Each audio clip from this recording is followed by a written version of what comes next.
right, welcome everyone. I'm Rebecca and I'm here with Omar, who is an alum of our Cooperative Leadership Certification Program, Level 1, and also a current participant in Level 2.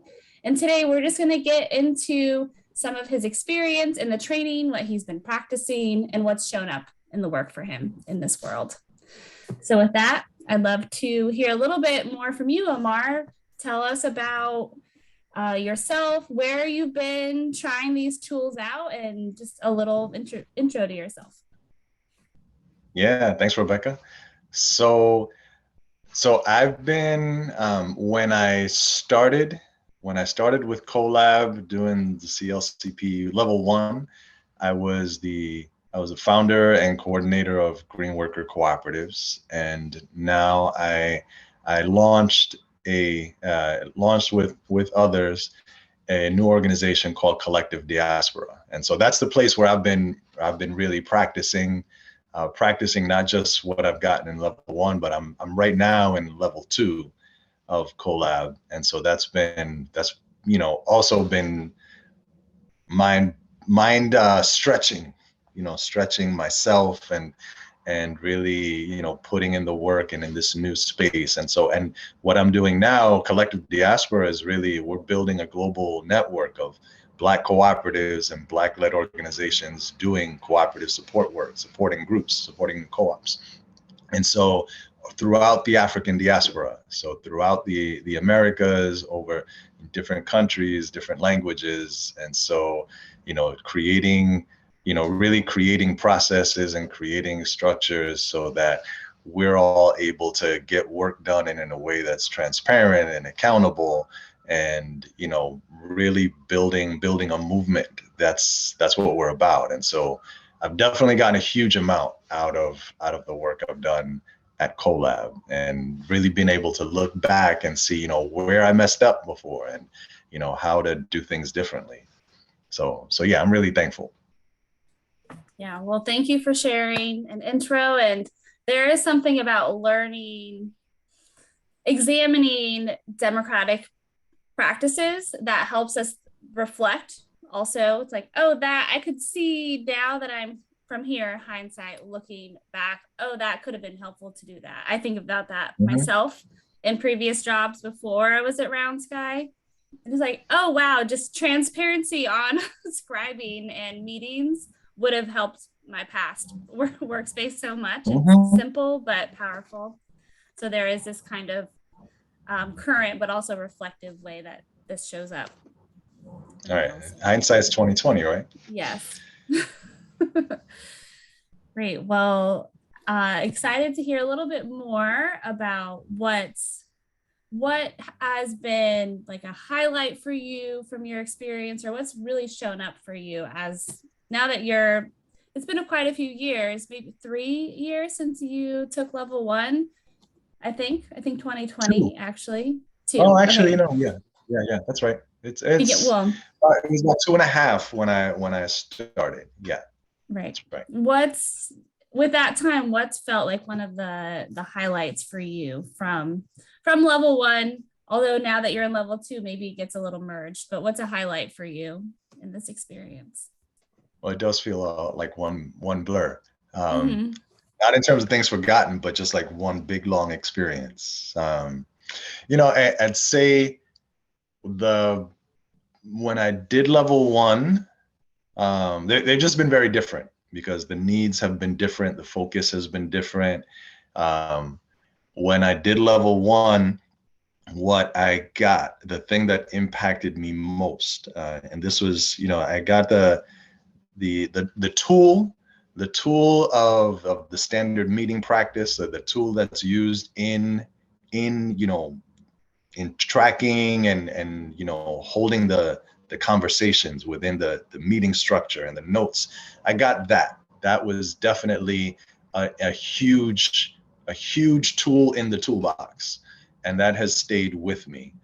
The thing that actually impacted me most, and I really take with me, that really kind of shone a light on how I was showing up, was this realization that I had been priding myself. I had been I had held as a virtue my focus on autonomy, supporting, creating a space for other people to have autonomy, for other people to have self-determination. And so I really felt like it was important, and I do feel it's solidly important, that people have a space where they feel like they can make things happen. They can create new programs, new ideas, that kind of thing can flourish. And so in my work before, I had made it a point to, create the space where somebody wanted to create something new, and go in a new direction, that there was a space for that. What I ignored, and I just ignored, but I shied away from, and I think many of us who are in social justice circles and doing organizing and in the co-op world, we shy away from, is accountability, holding other people accountable. I was not a good manager in that sense. I wanted to stay away from, being the person who was, I saw as like being on people, that I didn't want to be that kind of a supervisor, manager, or boss. I wanted to create the opposite of that. And so that's something that I held as, I didn't, I wanted, there's a lot of talk about accountability, and there are things that are put in place that I was, felt that were important. Like, people have their work plans, or, people are, creating spaces where people to create their own possibilities. And I held that as the autonomy piece, like, creating the space for people. But what I got in collab was the realization that if you don't have the accountability, then the autonomy becomes moot. That I created space for folks, but if there was work that wasn't happening because, accountability wasn't happening across the board, there were people who aren't doing different pieces of it, then there were breakdowns. And when the breakdowns happen, then in my particular case, and for anybody who's in, a coordinator, manager kind of a position of supervising, then it blows back on you, and it comes back on you. And people are looking to me as the person who, is supposed to be carrying things. And so that piece, I hadn't really seen that before, that by not holding people accountable, then things will fall through the cracks, and whatever, space and dreams that people had realized would kind of be forgotten. Because at the end of the day, if the money's not there, if things fall through the cracks, and there's people feel a need to find somebody to hold it, to hold accountable. I mean, because there's somebody, people are being held, there's accountability that needs to be there. And so that person, is whoever is in that position. And so that was me. And so, that's the piece that I hit me hard, and I realized, was just the critical need to have accountability. And for even though I wasn't comfortable with it, that was an area for me to stretch, to really begin to appreciate. And that that was something that I had to lean into, even though I wasn't comfortable with it. To say, okay, there, accountability needs to be present, and holding other people accountable, for work that isn't done, and creating the space for that. What happens when work isn't done? How do you hold other people accountable? Somebody makes a promise and the promise isn't fulfilled. If nothing happens, nothing is said, there's no way to even check it. For that person to come back and see it and even correct their own behavior, then it's a big missing, it's a big gap, and that can that'll leave people, really feeling like there are problems, because there are.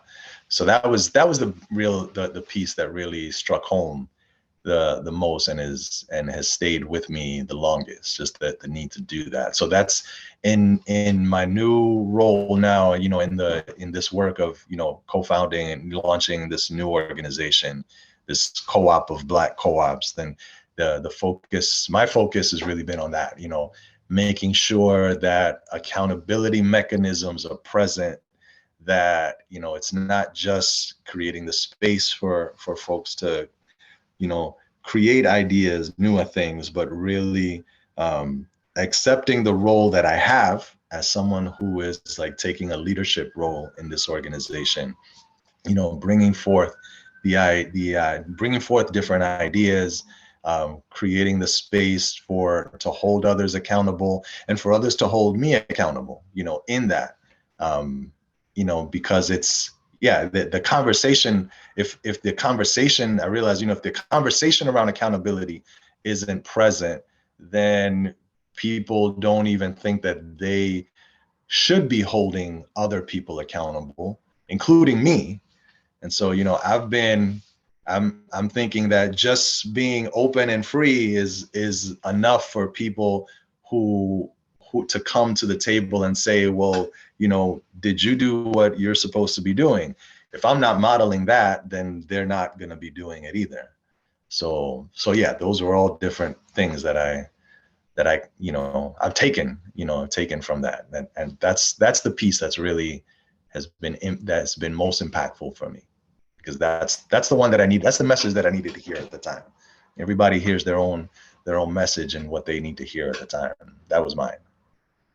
I thank you for that. I'm really just like struck by that, that idea of, if I don't create that space to hold others accountable, they can't hold me accountable. That sense, and that's totally true. Like you're and we all need it. We all need space to be kind of pulled back in. Like, hey, you said you were going to do this, but also, hey, these are your values. And it's a practice, right? It's not like, oh, I do this and this means that I'll do this forever. It's a practice, it's dynamic, and we learn about ourselves within it. So we need community to hold us accountable to what we want. Mm-hmm.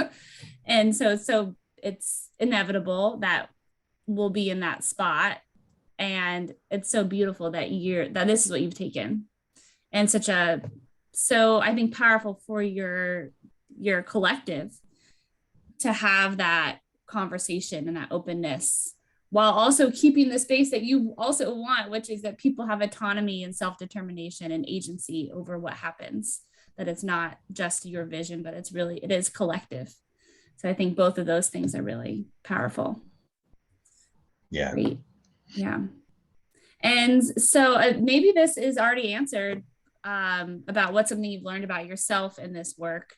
But if there's anything else you want to offer there, something you've learned about yourself, although I'll hold space for that.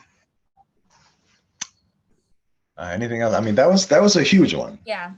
That was definitely a huge one. Well, something else I learned about myself. This came about through in level 2. We focus, and it's also in level 1. There's the focus on personal development, and it's really as a starting point, just taking the time for you for me. I'll speak in the I.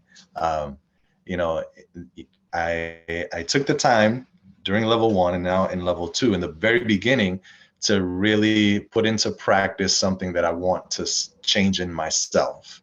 And so there's the point in when we're looking at ourselves, what's working and what's not working, and creating that. And one of the things that I've gotten, just recently, is that I hang back on what I am, what I'm willing to do, even just in making a decision. But in taking an action, I hang back because there's a part of me from very young that's always the doubting and second guessing. I hear the voice from childhood in my head, saying that I'm going to screw something up. And so And so I'll hesitate, and I'll wait to, for others to kind of like, you know, chime in, and won't do that. And or I won't do, and I'll still take action, but it'll take longer, to make things happen than I want to, than I know I'm capable of, because I'm still that voice. And so, at one point someone had suggested in a session, because the subject came up about wanting things to go right and being afraid of messing up and looking bad from messing up. And so somebody suggested to me, how about just drawing in crayon? And it was the facilitator, Daniel, for the session that we're in now. So he suggested about drawing and practice, just drawing in crayon, and like put it up on a wall. So I made a wall for myself, and it's called the Ridiculously Imperfect Wall. Actually, I have it right here because it's at my desk. So this is my wall. And it's kind of hard to see with the glare, but it says the Ridiculously Imperfect Wall. And so I've got drawings up there, all kinds, and all kinds, just like suns and all kinds of things that are there. And so I just every now and then just draw something. And so this is my gallery. And after doing it for a little bit, I started to there'd be moments when I'd catch myself hesitating on something, and I'd say to myself, okay, am I hesitating because I'm worried about this, going bad, looking bad, not being perfect, and say, do I want this to be perfect? Because I don't need it to be perfect. Let me just move on it, and just try it out and see what happens. And it's not permanent. We're just gonna try it out. And so, and that came from this, just being comfortable with things not looking the way a particular standard, just being okay with the mess. And so that's, something that I learned about myself, just that it's okay to be okay with the mess. Things don't have to, look a certain way in order for me just to take action and move on something. That I should expect things to be a little messy, and to be okay with that, and to signal to other people that things will be can be a little messy, and it's okay. So yeah, That feels kind of connected to accountability in some ways too.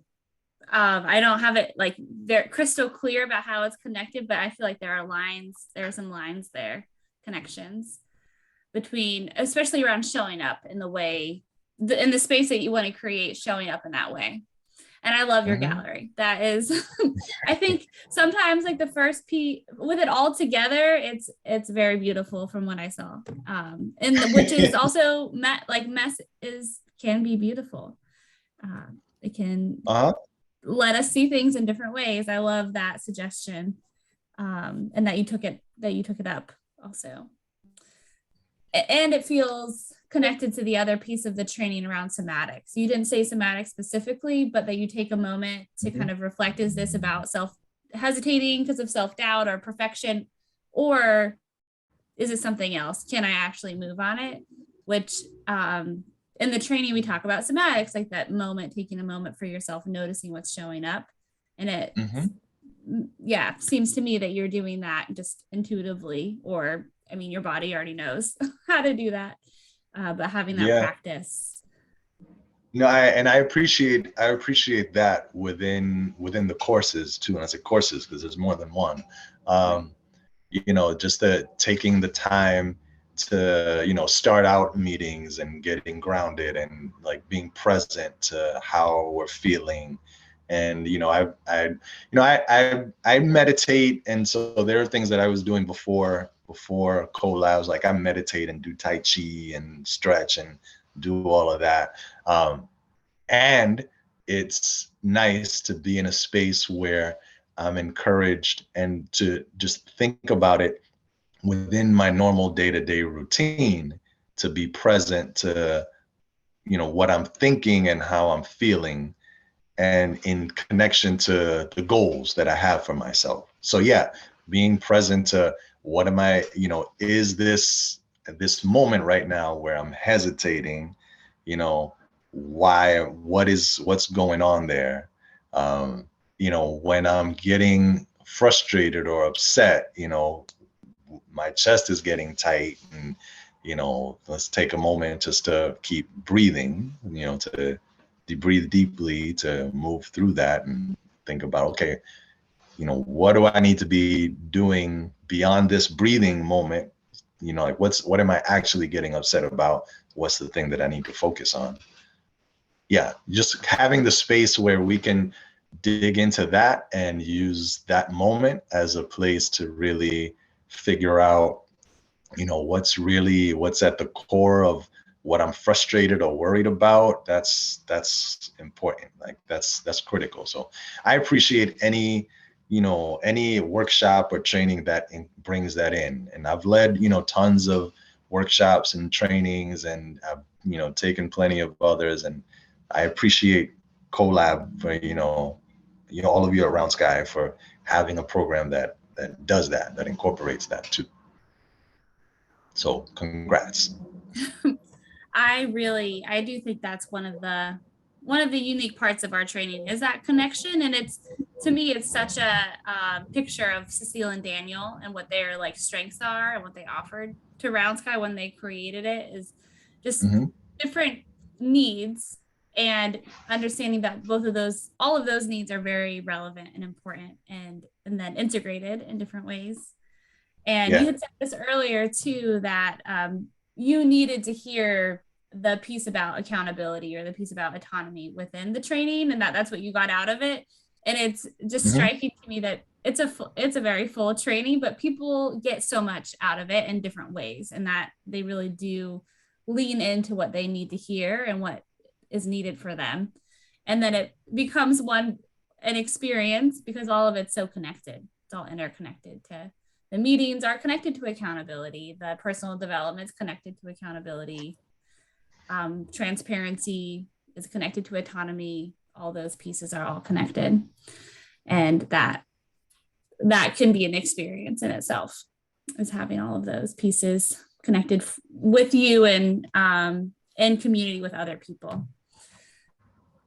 Well, we're coming to our end in some ways here, at least for this conversation. And do you have any advice for people that are considering the training, or just in general considering diving into cooperative leadership practices, like that realm? It's kind of a big realm, and we all cooperate in different ways. But you have any advice for people diving into that or thinking about that?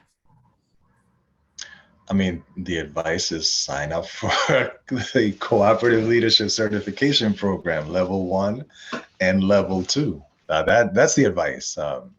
Yeah, I think that this kind of work is work that is about working together, building whatever it is, building something together, building our dreams together. That this work runs up against our training. We live in a society that is capitalist, it's racist, it's sexist, it's homophobic, it's so every kind of ism that is there that divides people is present in all of our trainings. The ageism, just defer, all relationships with authority, and all the baggage is there. And there's so much stuff that individually we each go through, and it's different for everybody. That, being in spaces where we come together, make decisions, has to run up against all of that. And just in our society, it's not common practice. Like, democracy isn't a daily practice. And so it's not a part of how we operate.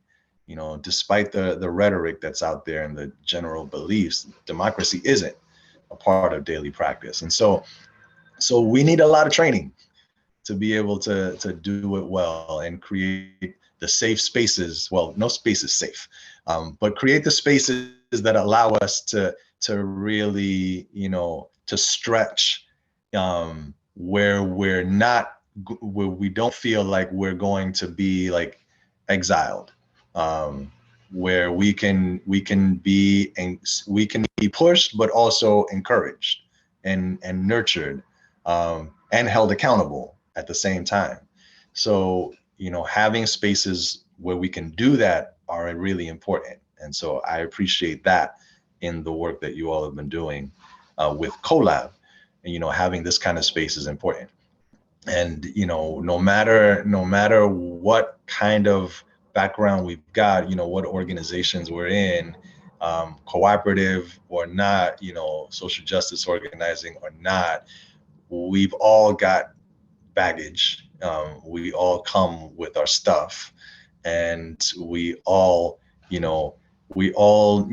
coaches, to get to where we want to go. I mean, Olympic athletes have coaches. We should have coaches too for this kind of work. So yeah, I appreciate that. Well, thank you so much. It's just a joy to talk with you and learn from you and how this has showed up for you. And I resonate with it in a lot of ways. So thank you for your time and for sharing. And I'm looking forward to what the next chapter of this experience brings for you, and continuing to learn and just be in community. Also, we learn, I mean, talking about coaches, I think for us, we learn so much from being in this work. Even in this like coach position, we are also participants in learning, and we're practicing ourselves. So we're learning with each other in the messy ways and in the structured ways. Both are learning a lot. I am, at least. I can't speak for everybody, but we are learning. I'm sure everybody's learning. Yes. Yeah. All right. Well, thank you.